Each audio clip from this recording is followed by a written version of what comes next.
नमस्कार मु प्रज्ञा स्वागत करछि मो चैनल को जार ना होछि प्रज्ञा गणनायक। तो आज होछि बुधवार आ बुधवार रे बनू सुमत को हाथ तैयारी मटन। तो किशोर भाईना का मटन को टक्कर देला परी मटन तो से रेसिपी नै कि मु आसीबे आज। तो प्लीज मो चैनल को जो माने सब्सक्राइब करना तो प्लीज मो चैनल को सब्सक्राइब कर दियंतु पाखरे थे बेल आइकन को प्रेस कर दियंतु जा फल मो वीडियो नोटिफिकेशन आपन पाखरे पहुंची जिवो। तो जदी वीडियो टी भल लागे आ मटन रेसिपी जदी भल लागे प्लीज लाइक कर देबे आ फैमिली सहित टिके शेयर कर दे।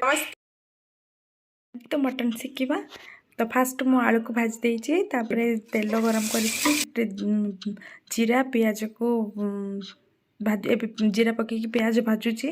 तो पियाज टिके ब्राउन कलर हो आसले आम से टमाटो फाड़ करके पकईदेवा जमती कि टमाटो पियाज पियाज ठीक से भी लाल ब्राउन कलर हो टमाटो भी ठीक से सीझी जीव।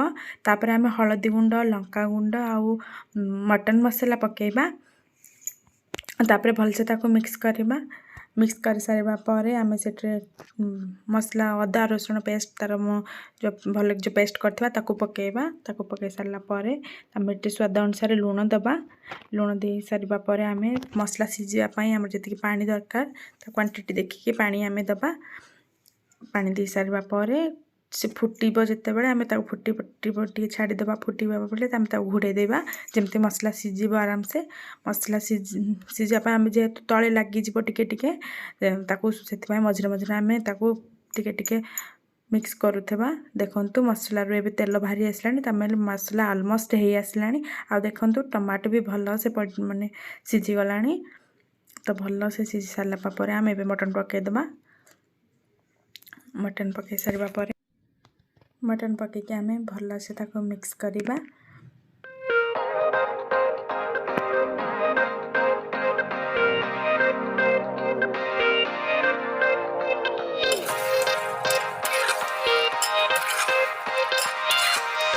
मटन को घोड़े मझे मझे एमती चलाउे देखु मटन ये सीझी जाइए 80 ରୁ 90% सीझी जाइए। आम आलू पकईदे। आलू पकई सारा पर आम भल से मिक्स करवा।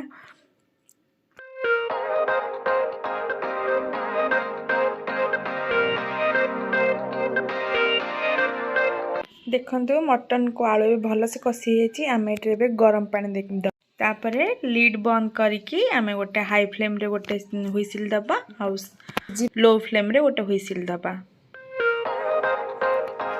तो देखंतु मटन रा कलर केते सुंदर आसी केते सुंदर देखा जाउची।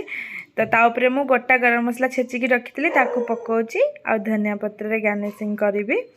तो आपण भी ट्राई करंतु ए मटन आ केमती लागिला प्लीज मते कमेंट बॉक्स रे जणेबे।